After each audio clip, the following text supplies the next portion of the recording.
ইরানের নতুন সর্বোচ্চ নেতা হিসাবে আয়াতুল্লাহ মোস্তফা খামেনির দায়িত্ব গ্রহণের পরপরই মধ্যপ্রাচ্যে উত্তেজনা নতুন করে ছড়িয়েছে। সোমবার ৯ মার্চ ইসরায়েলের দিকে বড় ধরনের ক্ষেপণাস্ত্র হামলা চালিয়েছে ইরান। দেশটির রাষ্ট্রীয় সংবাদ মাধ্যম IRIB জানিয়েছে, দীর্ঘমেয়াদী সামরিক অভিযান অপারেশন ট্রু প্রমিস 4 এর ৩০তম ধাপ হিসেবে এই হামলা চালানো হয়।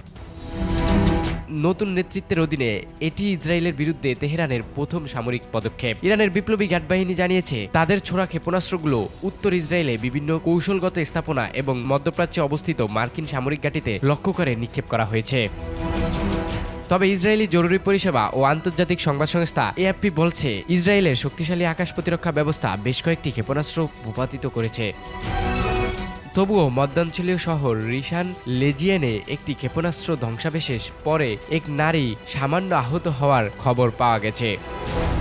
এই ঘটনার পর পুরো মধ্যপ্রাচ্য জুড়ে উচ্চ সতর্কতা জারি করা হয়েছে। বিশ্লেষকদের মতে, ইরান ও ইসরায়েলের মধ্যে সরাসরি সংঘাতের আশঙ্কা এখন আরও বেড়ে গেছে। Desk report, news time.